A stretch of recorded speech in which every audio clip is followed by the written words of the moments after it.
Disclaimer. Judge Ron Rangel is providing this podcast and website for educational purposes only, as well as to give the public general information regarding topics related to the criminal justice system.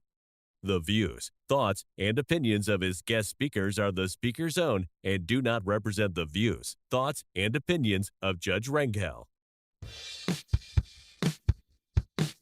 All rise.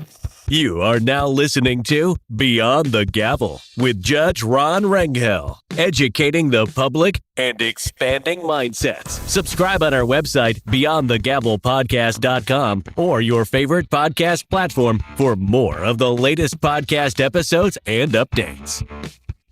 Welcome to Beyond the Gavel with Judge Ron Rangel. I'm your host. Today in the studio, we have a treat for you. We have 4 former members of grand juries here in Bexar County, Texas. Now, this is episode number 30, which is very exciting for me. If each of you could just introduce yourselves to our listeners, please, and tell us where it is that you're from. So my name is Sean. I actually live out in Converse, and I was on the grand jury in 2021. And I want to give a big shout out to Eddie Flores. Thanks for bringing me on. I'm Richard, and I'm from San Antonio, and I was on the grand jury, the last one that we just had, ended in 2023.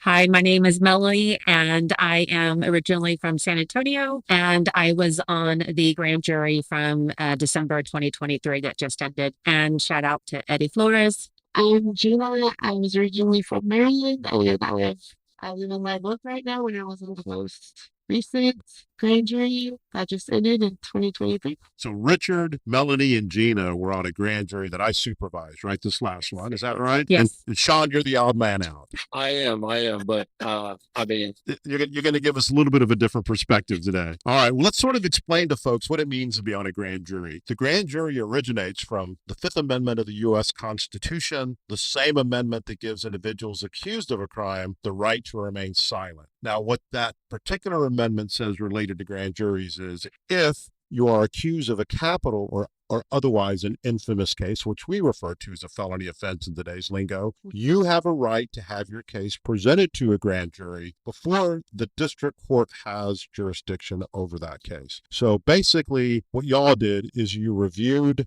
new arrests and you determined whether or not those cases were good enough as it relates to the process, to the burden of proof to enter into the system. Is that right? Yes. yes. All right. So you want to tell us a little bit about what y'all did on a grand jury? So on the grand jury, I think a lot of people, like when I got my summons for jury duty, it was my first time. And I think a lot of people have the mindset of, I'm going to be in a courtroom, sitting on a jury, you listening to a situation or a case. With me, it was different. Being the grand jury, saying, hey, they're going to come in, present you different cases, and then y'all decide if it's ready to be taken to the next step.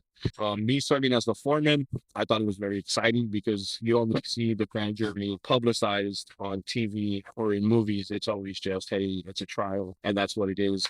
But actually being in there and hearing cases for us to determine if there was enough evidence for it to take that next step was exciting. Just to hear different scenarios, just having different people come in, not just attorneys or judges, but also, different police officers. You get their side of the story. It's all very exciting, and it was a breath of fresh air because, just like I said, it's not publicized. You don't see that side of it. You see what you see in movies and TV. So when you tell folks about a grand jury, there's always a confusion about the differences between a petit or trial jury versus a grand jury. Mm-hmm. Yes. Right? Yes. So what kind of differences could you explain to the listeners about what it is to be on a grand jury? Well, I'll say that just like Sean, my thought coming into the courtroom for the first day with the summons, I thought it was just for a jury. I didn't realize it was a grand jury. And then that we could even actually request to be on the jury versus being picked for the jury. So I was like, okay, this might be kind of cool. I like to watch and listen to, true crime. And so I was like, okay, I'll volunteer. You would listen to at least 100 plus cases a day. Yeah. And I mean, there were just so many different, perspectives from the 12 jurors, and you really have to learn to hear someone out and listen to what they have to say, for me, it took the 12 weeks that we were on our jury. Well, 12 jury days. 12 is what we had.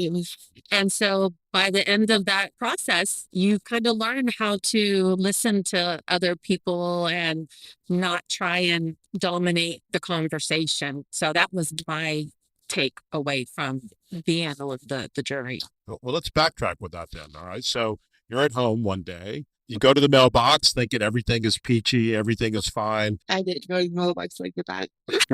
Because my aunt had gotten one like right before. So mine came right after hers. So yours came after hers. You got it.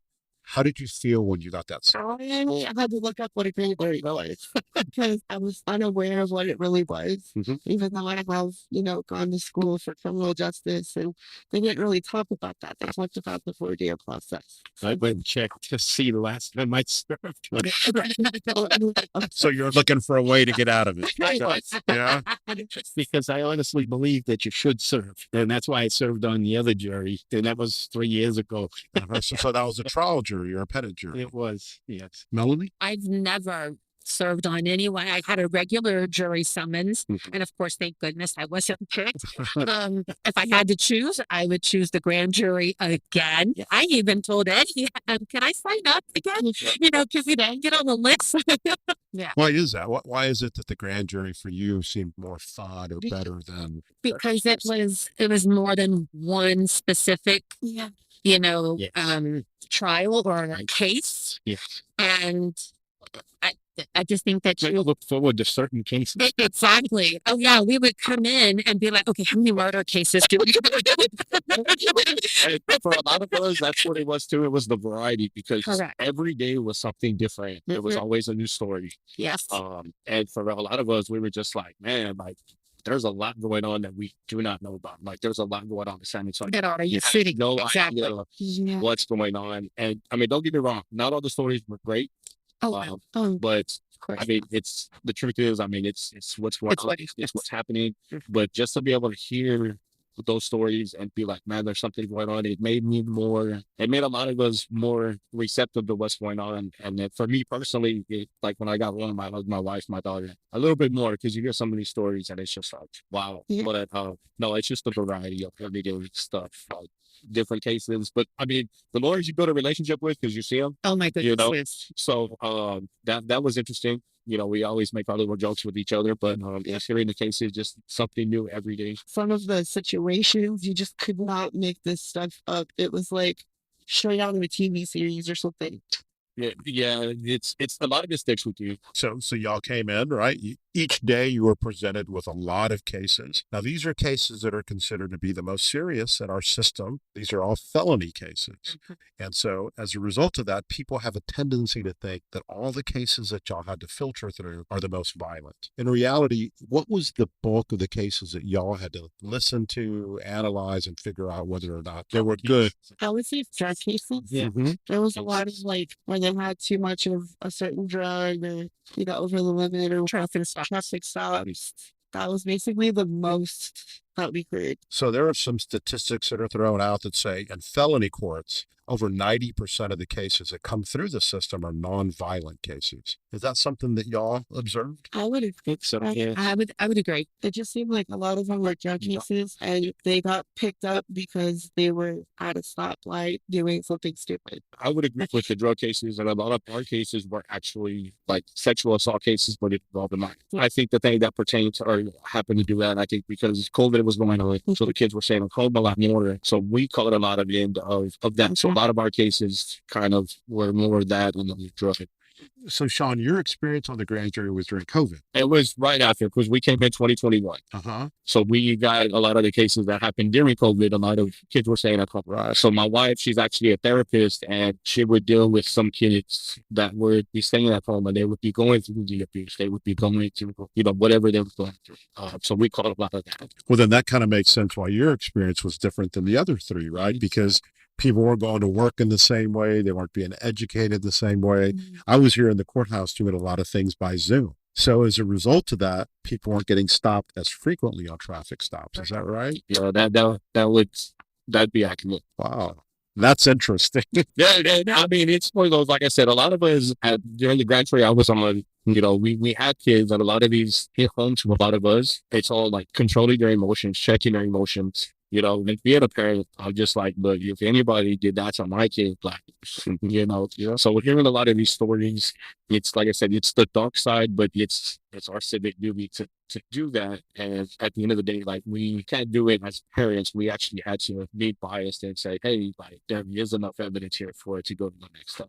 I looked forward to not even going to my regular job. I looked forward to coming to the days that we had, cases to hear, because in the end, I mean, it really gave me a good feeling of I'm accomplishing something by doing the right thing and, putting these people that are doing wrong into the court, to be held for what they did. So it made me feel good in the end. A lot of times that we felt good was when a case got presented to us, and then Eddie would tell us like, hey, there's already later in the day, there's been a warrant issue for that person. When we come in the next morning, we sit down, do our thing, and he'd be like, hey, that person got picked up. And we were like, we had no idea the judicial system worked that fast, but it happened. And, like, we actually enjoyed that type of stuff because that's one less person not at home. But we got really excited when it was like, hey, the warrant got issued. All right, the next day they got picked up last night. Now they're where they need to. To piggyback off that, I'd be listening to talk radio, Sean Rima and all that. And oh my gosh, some of the stuff that we had, the indictments. We would hear the indictments were out, and oh my gosh, it was just like, yes, like, oh my gosh, yes. So you could actually see a lot of the cases that you worked on filter through and then later reported on. Oh yeah, this next day. So you guys are talking about Eddie Flores. Y'all gave the shout out. Yeah. We did interview Eddie early on in the life of this podcast. So we talked about how grand juries worked and what the purpose of it was. What was it like to be on a grand jury? You're talking about the rewarding feeling that you're getting. What was that experience like? Emotional. Emotional, stressful. What was emotional and stressful about it?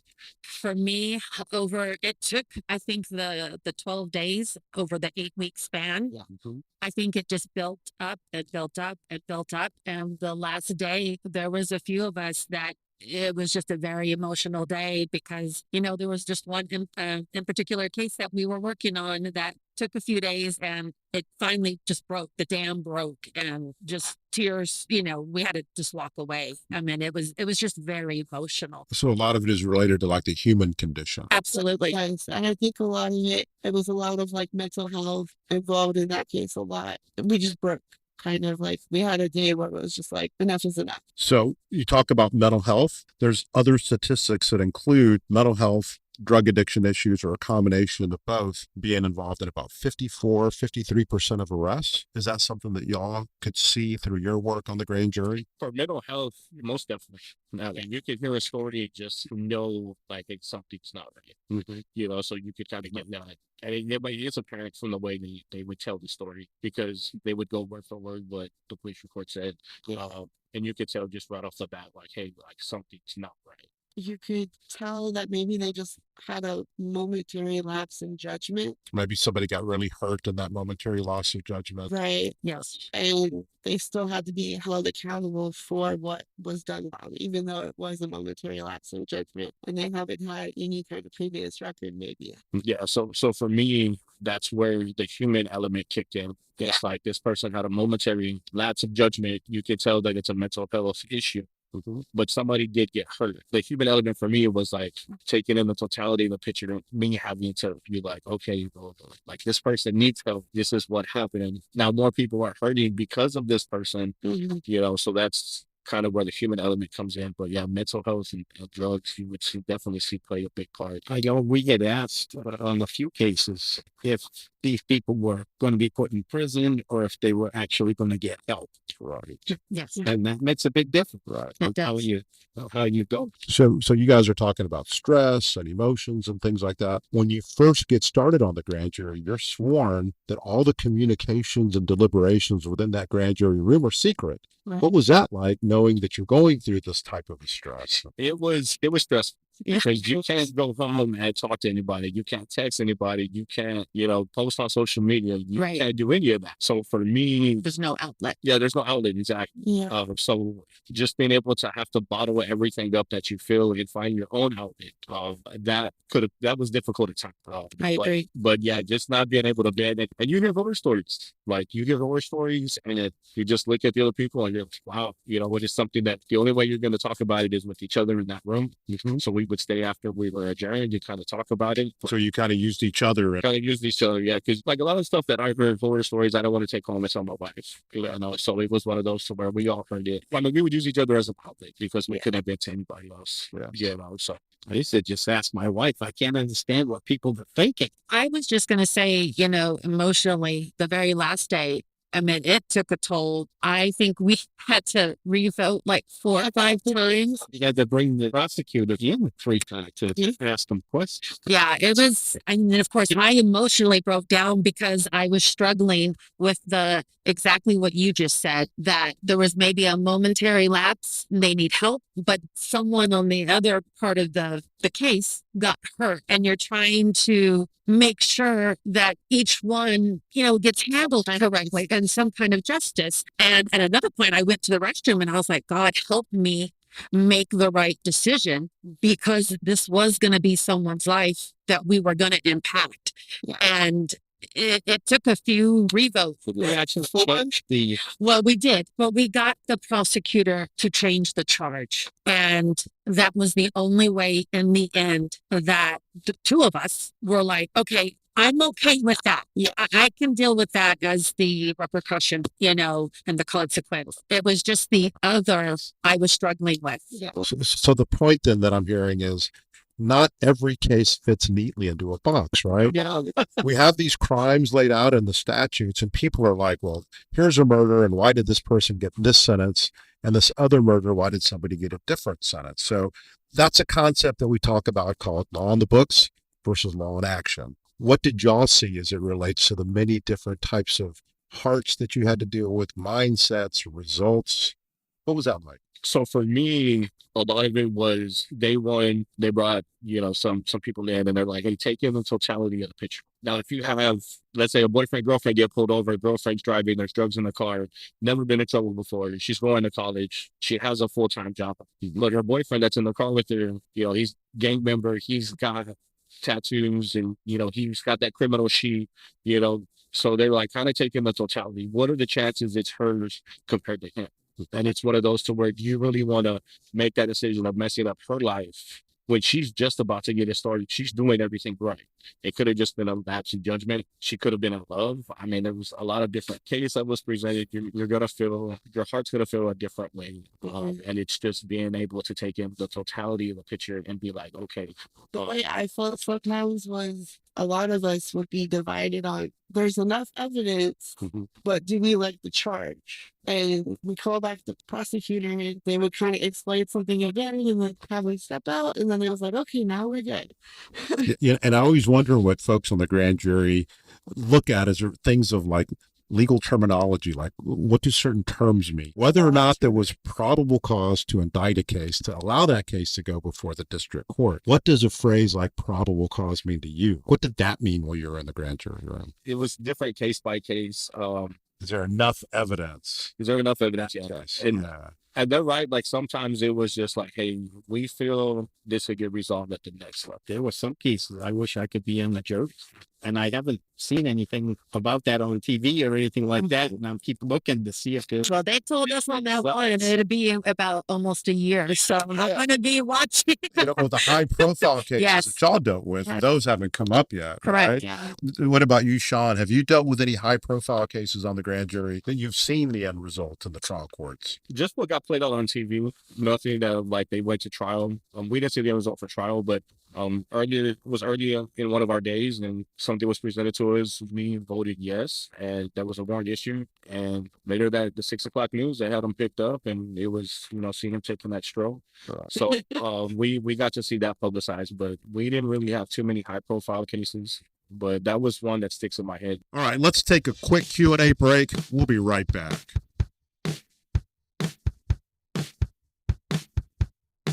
This is Q&A with Judge Ron Rangel. Submit your question today at beyondthegavelpodcast.com.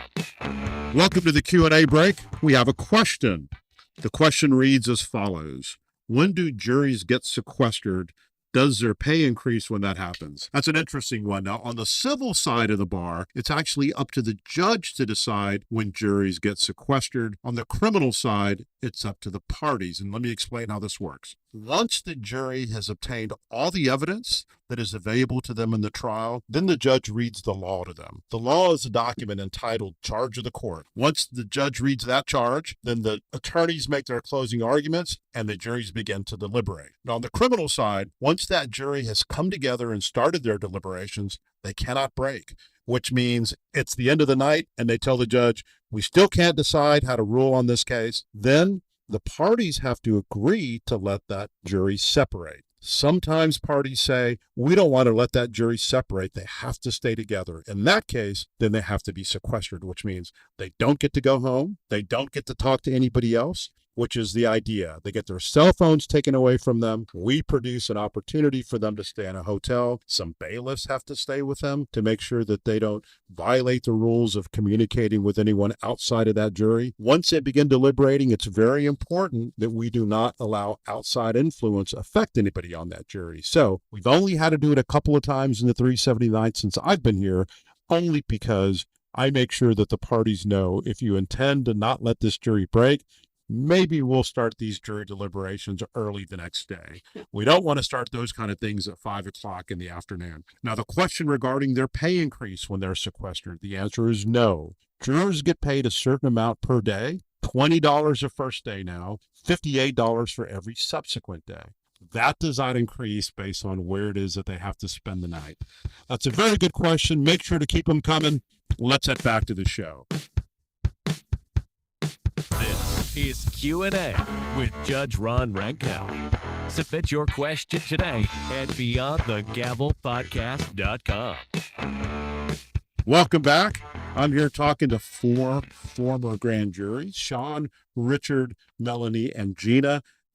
Well, let's talk about the process a little bit. So you go into the room, into the grand jury room at the beginning of a day. What happens then? Yeah, they sit us there, and sometimes people would bring donuts and breakfast, and we get to do that. But then they hand us our docket sheet, and we're like, we're gonna need another dozen donuts, or we're gonna need another box of tacos. Some on the docket they give us, some days there were 50, 60 cases, other days there was 150 cases. So you kind of have an idea how your day's gonna go, and you can actually, when they give us the docket, we can see the lawyer's name. So we know exactly what department that lawyer works in, so we know exactly what cases they're gonna be presenting. When you say the lawyer, you mean the prosecutor? The prosecutor. Yes. I'm sorry. And somebody you liked better than others. Yeah. Yeah, so you kind of look forward to them. A lot of the prosecutors that we got, they were perfect for what they were in the department that they. Yes.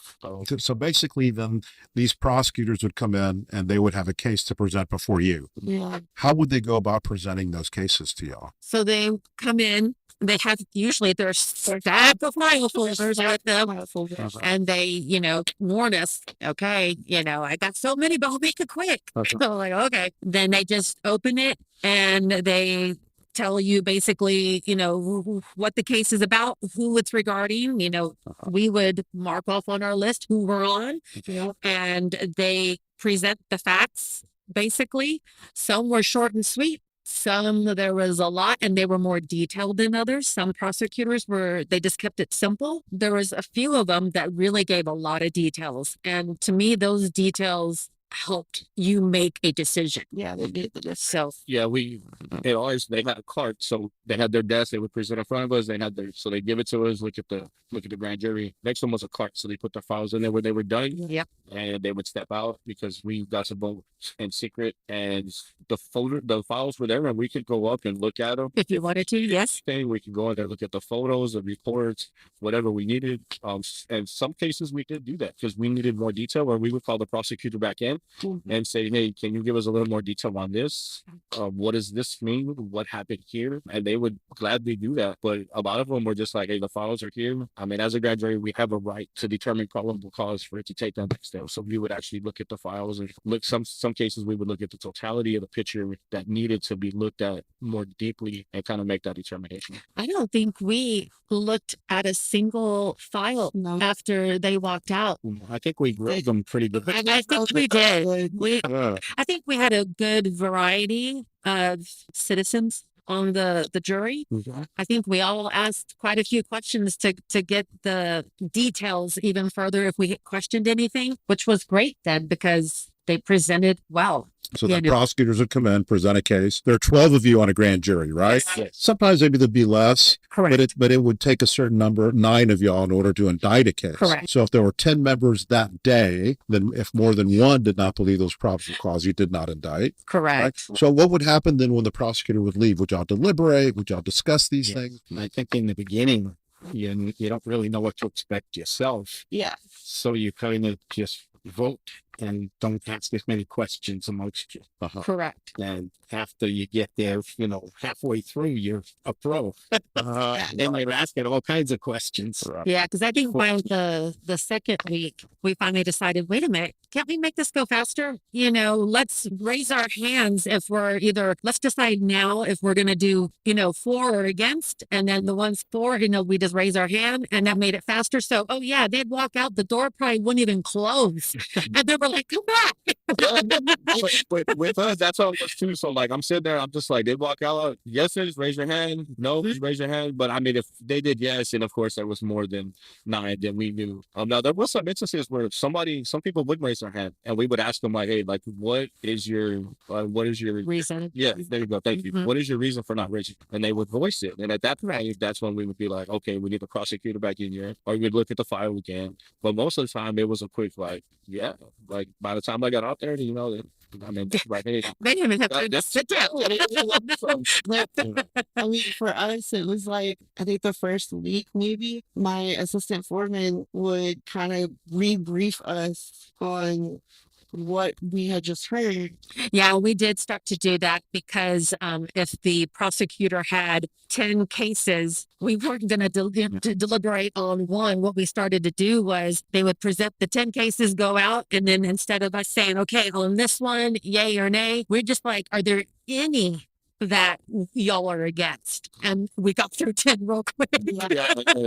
Well, grand juries have a right to call witnesses, right? Did Yes. y'all ever do that? We did. Yeah. We had some that were already on the docket for, We didn't call for We didn't call witnesses, but but they were listed as a witness. we had some that had the witnesses come in, Yeah. but we didn't call I don't for think we called witnesses on any of them. Well, y'all never felt compelled to say, hey, I need to hear from this particular person. Let's subpoena that person. No, because So I think all of Yeah. I think all of our big cases, they had witnesses that would come in. How would that process work? They would come in and they would be sworn before.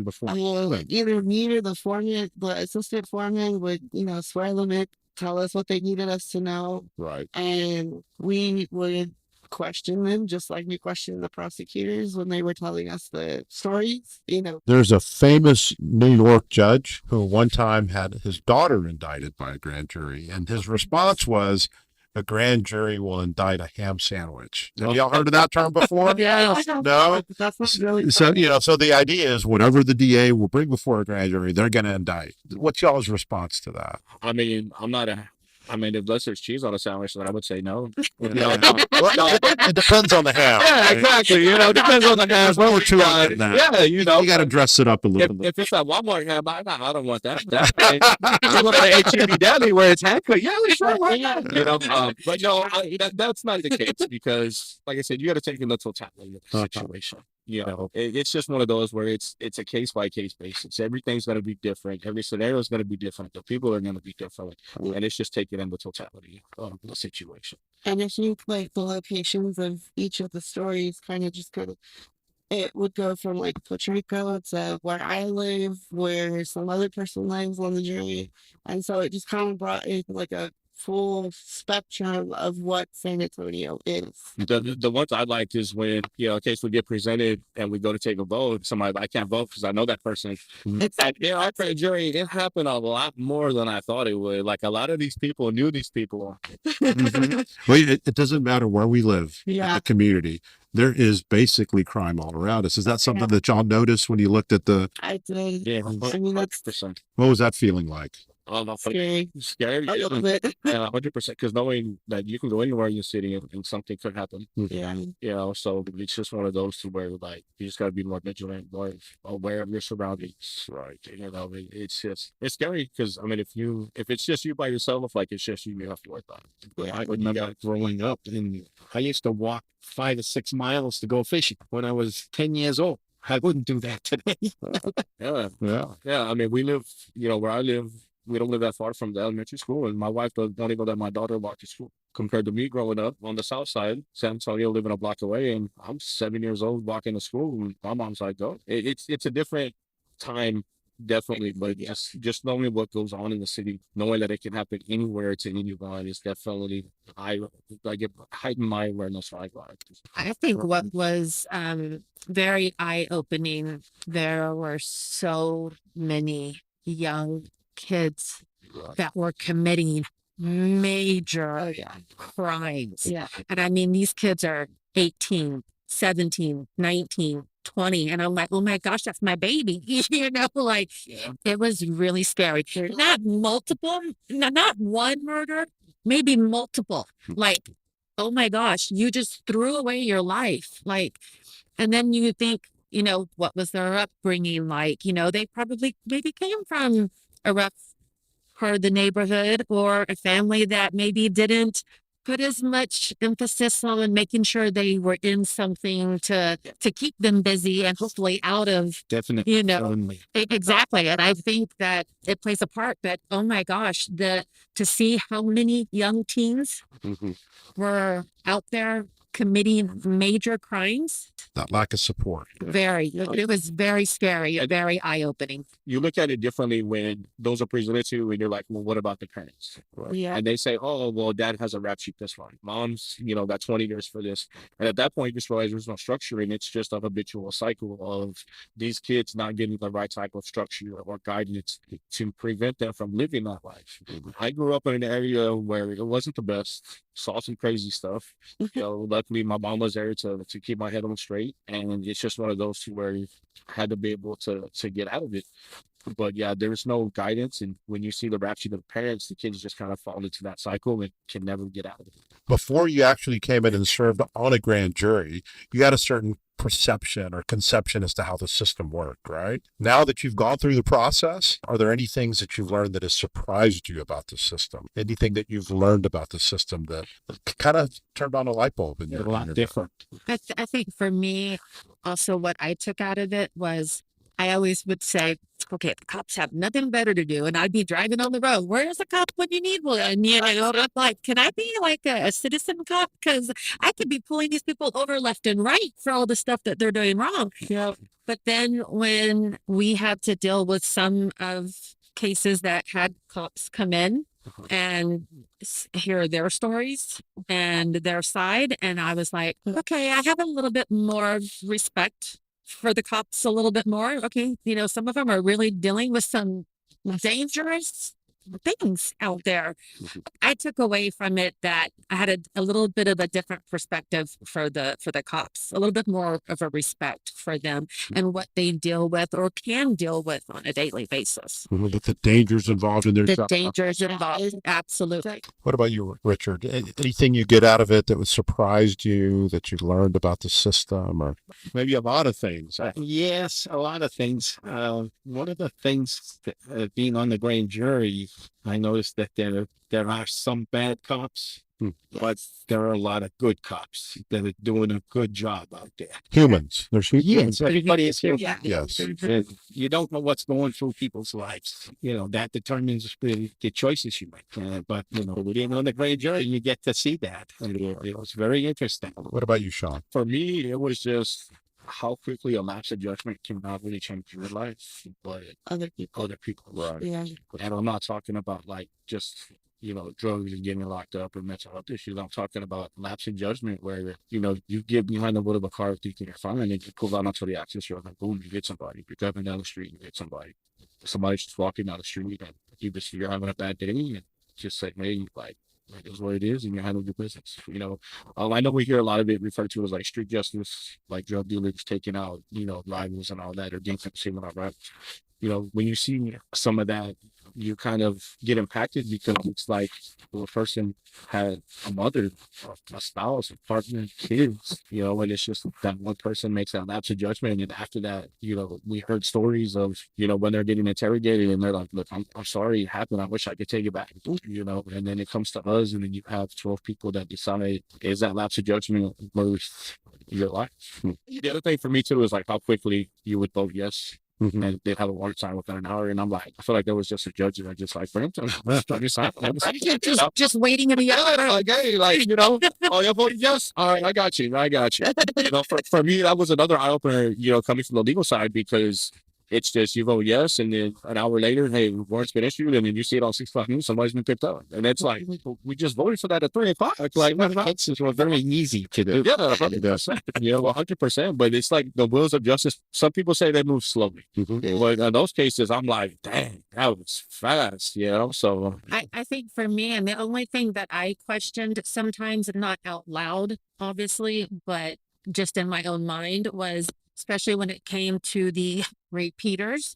Oh, yeah. And you're like, okay, how many times does one have to commit a vicious crime, heinous crime, for them to get in prison and stay in prison for a longer time? It's like, okay, who let them out? And now look what happened again, if not worse. Grand juries in Texas have the ability to recommend bail amounts. You mentioned working with the judges and how quickly there would be a warrant for somebody's arrest. Was there ever a time when y'all made a recommendation to a judge on what you thought the proper bail amount was for a case? yes, No, I don't think we did that for ours anyway. I would like to hear you, because I was wondering about it. We didn't on any of ours. I don't think we had a lot of cases with that. And I don't know if maybe we need to be on the jury a little bit longer. Maybe it should have been. Hey, we could always arrange that, right? Maybe 3 months, because literally, as the days go by and the weeks go by, you get more and more and more comfortable, and you know what to expect, and you know what types of questions to ask. So there might have been a situation where maybe we should have, but I don't honestly think we knew to do it or what to do. So the cases that were presented, so like I said, happened during COVID. So when they came to others, it was one of those where like, they would say, well, bail could be set, and then they would give us an amount. And then at that point, they would step out and we would deliberate, like, is that really enough? Do we feel that's enough? And then we would kind of dictate the number. But no, it happened a few times, and it was definitely interesting because I did not know grand juries could do that. So when they said like, hey, y'all have the option, Eddie told us y'all have the options in grand jury to dictate the bail, we were like, oh, like, wow. How would y'all arrive at those numbers? What was it about the bail system that allowed you to think, okay, this is an appropriate number for this case? I mean, some people would shoot like outrageously high, like a $10 million bond, and I'm like, look, hold up here, like realistically, like let's put ourselves in their shoes. Let's take the totality, and then we would, people would throw out different numbers, and eventually, I would just be like, okay, well, if you're throwing out this number, like, what's the middle number? Like, let's just get there. Yeah, we have too many on our docket, and we would throw a number out there, and everybody's kind of like, yeah. But it's crazy because when it happened the first time, you would think logically that would be how it would be the rest of the time. No, every time we got to dictate bail, they're throwing out raised numbers, and we just meet in the middle. I'm like, why don't we just start there? So did you base it off of the crime? We would. Okay. So of course, the more severe, the higher the bail would be. Has your perception about the court system or the justice system changed at all as a result of your experience on the grand jury? Oh, 100%. seeing some of the work that law enforcement and prosecutors have to put to just being able to prove that this person may have done something process is crazy. Like, I didn't realize, like, there are people putting in hundreds of man hours to be like, okay, this person is guilty of this or could be guilty of this. Like, that's not something you see on TV, or it's not publicized for the general public. It's all behind closed doors. Right. But just seeing the work that they put in day in and day out, and a lot of the prosecutors talk to the witnesses. They would come straight out and be like, hey, I tried calling this person, the complaining, and they're not answering. Right. So they would leave it up to us, or they would, call somebody else and say, hey, this is a story we got. But just to see, like, the man hours and the attention to detail that some of these prosecutors go through, because a lot of these prosecutors, the cases they would present, as like I said, in our cases, it was like a lot of abuse cases. They have to sit there and read that and be able to, like, dictate their emotion to be able to provide us some type of details that go into that for us to say, yes, there is enough. And that takes time. That takes time away from their family. They're going to feel, the human element is going to be like, man, like, I would never do this to my daughter. So I got it from that aspect. But for me, it's just the work that the prosecutors, law enforcement, they put in to be like, hey, this person may have done this. It's not even a guarantee for sure. Or knowing that when it comes to the grand jury, they may say no, then it's all that time wasted. But for me, it's just the process that you will be able to provide all that. And I think for me, being on like two different sides of the legal system, because I did work for the Rape Crisis Center and I did work as an intern here in the district attorney's office, I saw what goes into putting a case together for driving under the influence. Seeing it from that perspective, and then when you get to a grand jury, you're trying to further help them to get some kind of satisfaction out of the justice system. What about y'all? Is there any perceptions that you had about the system that were changed as a result of your service? I don't think so.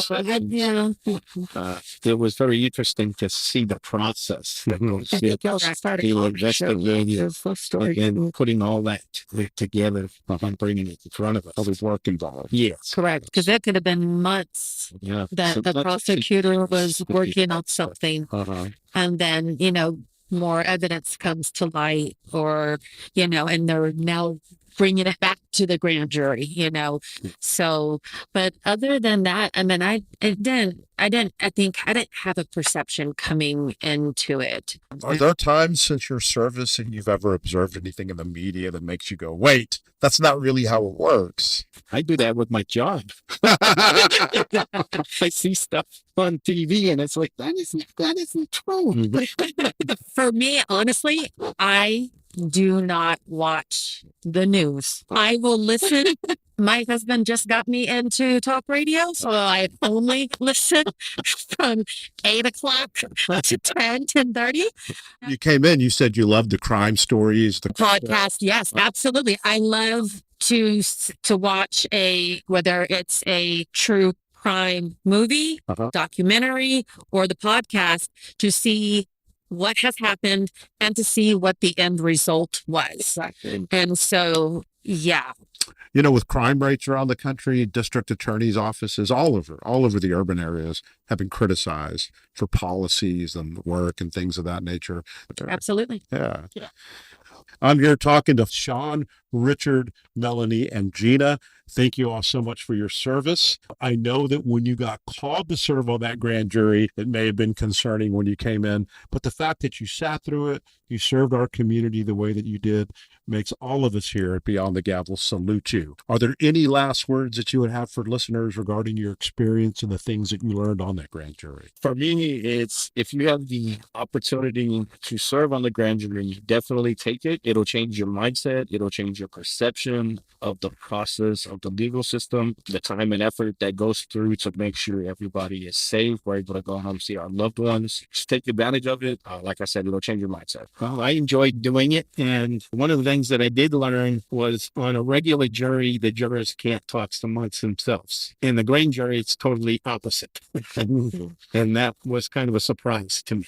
So thank you. I definitely say that everyone should be open to the opportunity to volunteer on a grand jury if that option is available. And if not, just be open to if they're chosen to be on a grand jury, and it will change their life. And I think it will change their mindset, and it'll make them a different person.